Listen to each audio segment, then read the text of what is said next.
नमस्कार। आज हम पढ़ रहे हैं geography 7th class chapter number first environment. देखिए, हम कुछ पहले पार्ट में पार्ट 1, 2, 3 लगभग उसमें हम एक्सप्लेनेशन चैप्टर का करते हैं, एक एक लाइन पढ़ेंगे एनसीईआरटी की। उसके बाद हमारे 4 या 5th पार्ट में वो चैप्टर के अकॉर्डिंग होता है, बड़ा छोटा हो तो 6th पार्ट भी हो जाता है और छोटा हो तो 3rd पार्ट में आपको हमारे जो ये क्वेश्चन आंसर वो दिखाई देंगे। तो अगर आप एक्सप्लेनेशन नहीं देखना चाहते, डायरेक्ट क्वेश्चन आंसर देखना चाहते हैं, तो आप डायरेक्ट क्वेश्चन देख सकते हैं 3rd पार्ट में जाके या 4th पार्ट में जाके वो चेक कर सकते हैं आप। After the long vacation when Ravi started going to school again he noticed that only playground next to school was dug up. After the long vacation, काफ़ी लंबी छुट्टियों के बाद जब रवि स्कूल जा रहा था दोबारा, तो उसने नोटिस किया कि जो प्लेग्राउंड हमारे स्कूल के साइड में था वो खोद दिया गया है, यानी कोई खेलने का मैदान होगा उसको खोद दिया गया है। People said that a huge building with many flat will be constructed there. और लोग कह रहे थे कि यहाँ एक बहुत बड़ी बिल्डिंग बनेगी जिसमें बहुत सारे फ्लैट होंगे।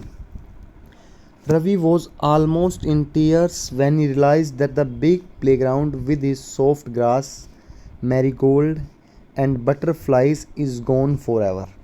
और रवि ये देखकर थोड़ा सा शॉक्ड हो गया, आंखों में आंसू आ गए जब उसने रियलाइज़ किया कि भाई यहाँ पर मैरीगोल्ड या जो वो फ्लावर या ग्रासेस देखता था या वो बटरफ्लाई अब हमेशा के लिए उसे यहाँ दिखाई नहीं देगी, बिल्कुल नहीं दिखाई देगी।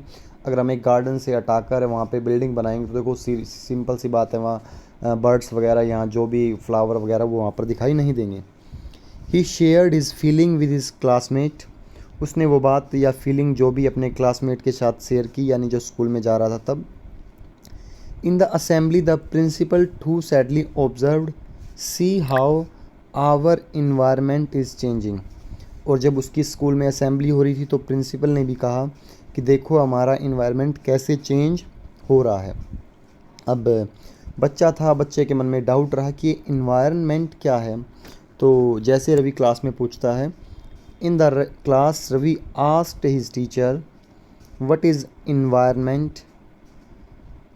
तो क्लास में रवि ने मैम से पूछा, टीचर से, कि ma'am what is environment, environment क्या है। तो whatever you see in your surrounding said the teacher. तो टीचर ने कहा जो भी हम हमारे सराउंडिंग यानी चारों तरफ देखते हैं वही हमारा इन्वायरमेंट है।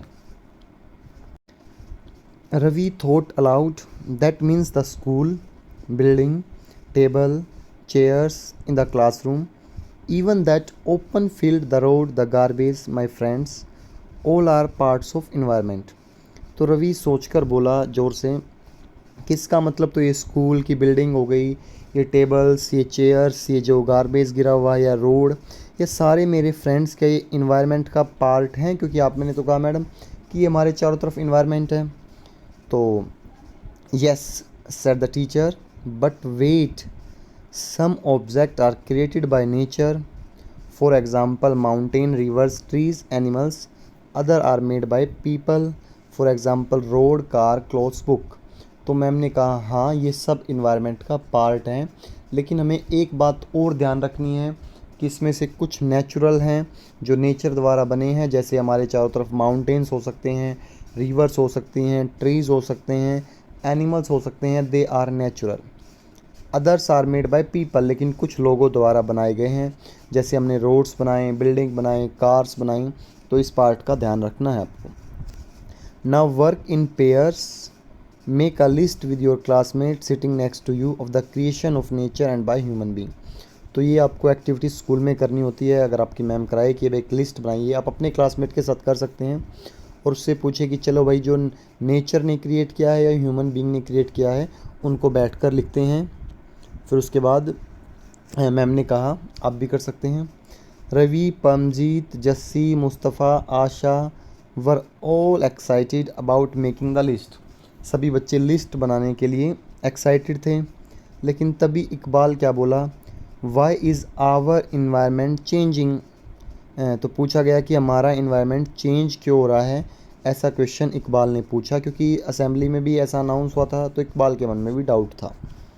It is all because of our needs, they are increasing day by day and we are therefore modifying and at times even destroying our natural surrounding, the teacher replied। तो teacher ने reply किया, ऐसा इसलिए हो रहा है हमारा environment change क्योंकि हमारी जो ज़रूरत है वो दिन प्रतिदिन बढ़ती जा रही है। हमें पढ़ने के लिए स्कूल चाहिए हैं तो बच्चों को ज़मीन को ज़रूरत पड़ेगी स्कूल बनाने के लिए, तो हमें फ़ॉरेस्ट को काटना पड़ रहा है। हमें पॉपुलेशन बढ़ रही है तो उनके लिए हॉस्पिटल की रिक्वायरमेंट पड़ रही है, तब हमें हॉस्पिटल बनाने पड़ रहे हैं तो पेड़ों को काटना पड़ रहा है। तो जो हमारी ज़रूरत है वो बढ़ती जा रही हैं और हम नेचुरल सराउंडिंग को डिस्ट्रॉय यानी नष्ट भी कर रहे हैं, ऐसा टीचर ने रिप्लाई किया। ये जो मैंने छोड़ा है इसको हम दोबारा बताएंगे जब मतलब ये एक्टिविटी मतलब जो ये लिखा हुआ है कंपोनेंट पढ़ के तब आपको डायग्राम दिखाएंगे। ये हमने छोड़ दिया, एक बार ये ज़रूर पढ़ते हैं। Environment is our basic life support system. तो इन्वायरमेंट हमारा बेसिक लाइफ सपोर्ट सिस्टम है, यानी हमें लाइफ देता है, उस सिस्टम को इन्वायरमेंट बोलते हैं। ये हमारा एक बेसिक ज़रूरत है ज़िंदगी की।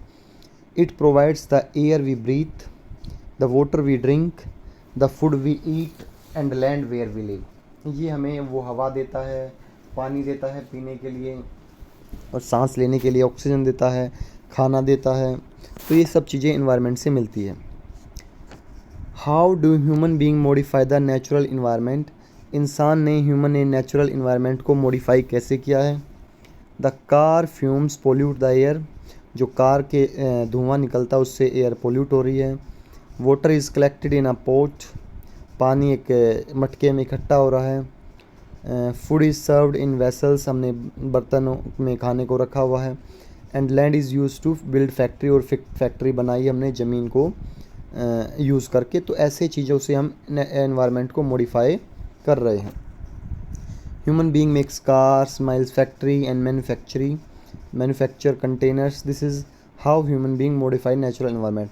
तो देखो मिट्टी पड़ी है वो नेचुरल, लेकिन उसके हमने पोर्ट्स बना दिए या हमने उसी मिट्टी की हेल्प से फैक्ट्री वगैरह इकट्ठी करी, ईंट बनाई, सीमेंट बनाए। तो ऐसे हम इन्वायरमेंट को मॉडिफाई कर रहे हैं।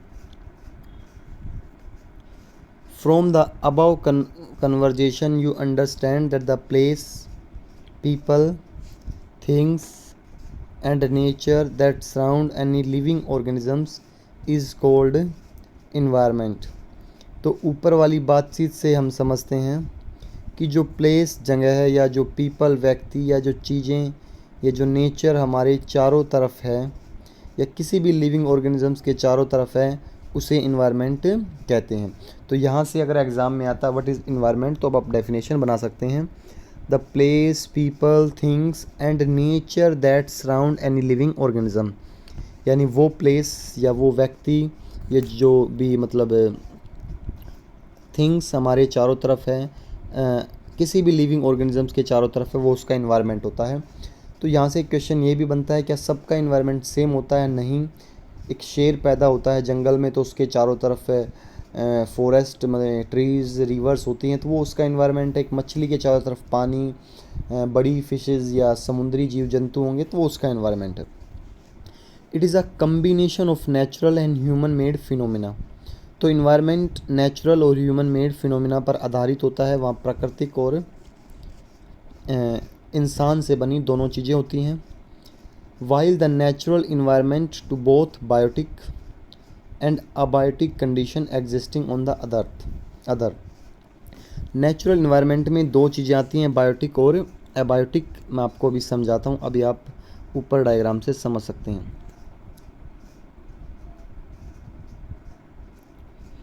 देखिए ये कंपोनेंट ऑफ नेचुरल है, एनवायरमेंट है। तो पहला कंपोनेंट हमने पढ़ा है नेचुरल। तो नेचुरल में water, air, land, living things, ये सब चीज़ें आती हैं। कुछ इसमें कुछ फैक्ट भी आते हैं जैसे टेम्परेचर, विंड, रेनफॉल, इन चीज़ों को भी हम करते हैं। यहाँ ह्यूमन मेड है जैसे buildings, parks, bridge, road, industry, monument. एक बार मैं पिक्चर आपको तभी दिखा रहा हूँ ताकि जब हम पढ़ें तो आपको अच्छे से याद रहे। अभी मैं रीडिंग कर रहा हूँ तो कुछ बच्चे कन्फ्यूजिंग हो रहे होंगे क्योंकि डायग्राम अगर एक बार देख लेंगे ये तो हमें अच्छा लगेगा, अच्छी तरह से समझ में आएगा। तो नेचुरल याद रखना है, एयर, वाटर है। ह्यूमन मेड जो इंसान ने बनाए हैं, parks, building, bridge, road, industry, monument. Human थोड़ी देर में पढ़ेंगे हम, individual, family, community, religion, education, economic, political situation, ये एक बार आपको याद रखना है। तो इन्वायरमेंट में नेचुरल दो चीज़ें आती हैं, बायोटिक और एबायोटिक। बायोटिक में होता है कि जो ऑर्गेनिजम्स लिविंग है, यहाँ पे याद रखना है, जैसे प्लांट्स और एनिमल बायोटिक में आते हैं। एबायोटिक जो नॉन लिविंग है बट नेचुरल है, जैसे लैंड, वाटर, एयर, तो ये एबायोटिक होती है। तो ये आपको समझ में आया होगा। Human environment reveals the activity, creation and the interaction among human being. तो जो ह्यूमन इन्वायरमेंट है वो एक्टिविटीज़, क्रिएशन और इंसान के बीच में जो इंटरेक्शन है उसको इंक्लूड करता है, ये आपको याद रखना है। अब हम आगे पढ़ते हैं, वो नेक्स्ट पार्ट में पढ़ेंगे इस वीडियो के।